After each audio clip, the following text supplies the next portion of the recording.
மார்கழி 26ஆம் நாள். இதுவரை கண்ணனை எழுப்பி அவனது வீரத்தைப் பாடிய ஆண்டாள் இன்று நோன்பு நோற்பதற்குத் தேவையான மங்களப் பொருட்களை கண்ணனிடம் கேட்கிறாள். அந்த பொருட்கள் ஒவ்வொன்றும் ஒரு உன்னதமான தத்துவத்தை தாங்கி நிற்கின்றன. மாலே, மணிவண்ணா, மார்கழி நீராடுவான். முதலில் கண்ணனை மாலே என்று அழைக்கிறாள். மால் என்றால் அன்பு அல்லது மயக்கம் என்று பொருள்.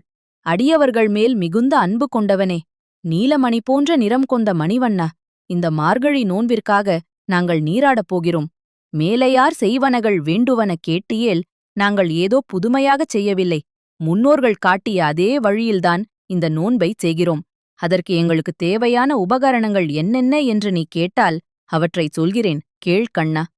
ஞாலத்தை எல்லாம் நடுங்க முரல்வன, பாலன்ன வண்ணத்துள் பாஞ்ச சந்நியமே போல்வன சங்கங்கள். முதலில் எங்களுக்கு சங்குகள் வேண்டும்.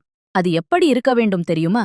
இந்த உலகமே அதிரும் வகையில் முழக்கமிடக்கூடியதாகவும் உன்னுடைய கையிலிருக்கும் பால் போன்ற வெண்மை நிறம் கொண்ட பாஞ்ச சந்நியம் என்கிற சங்கைப் போலவும் இருக்க வேண்டும். இது நம் மனதிற்குள் எப்போதும் ஒலிக்க வேண்டிய இறை நாமத்தை குறிக்கிறது. போய் பாடுடையனவே, சாலப் பெரும் பறையே. அடுத்ததாக எங்கும் ஒலிக்கக்கூடிய மிகப்பெரிய முரசுகள் பறை எங்களுக்கு வேண்டும். இது இறைவனின் புகழை உலகறியச் செய்வதை குறிக்கிறது. பல்லாண்டிசைப்பாரே, கோல விளக்கே, உனக்கு மங்களம் பாடும் அடியார் கூட்டமும் எங்களுக்கு நல்வழி காட்டும் மங்களகரமான விளக்குகளும் வேண்டும். ஒரு பக்தனுக்கு இறைவனோடு சேர்ந்து அடியார் கூட்டமும் மிக முக்கியம் என்பதை ஆண்டாள் இங்கே உணர்த்துகிறாள்.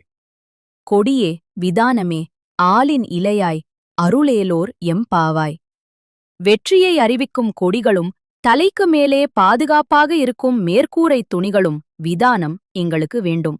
இறுதியாக அவனை ஆலின் இலையாய் என்று அழைக்கிறாள்.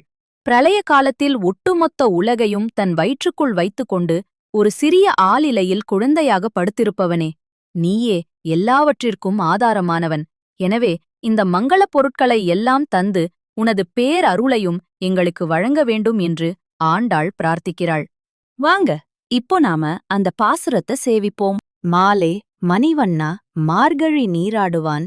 மேலையார் செய்வனகள் வேண்டுவன கேட்டியேல் ஞாலத்தை எல்லாம் நடுங்க முரல்வன, பாலன்ன வண்ணத்துள் பாஞ்ச சந்நியமே. போல்வன சங்கங்கள் போய் பாடுடையனவே, சாலப்பெரும் பறையே, பல்லாண்டிசைப்பாரே, கோல விளக்கே, கொடியே, விதானமே, ஆலின் இலையாய், அருளேலோர் எம்பாவாய். நாளை 27வது பாசுரம்.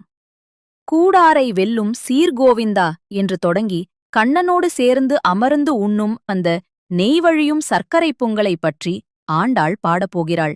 அந்த சுவையான பாசுரத்தை தவறாமல் பார்க்க இப்போதே சப்ஸ்கிரைப் பண்ணுங்க.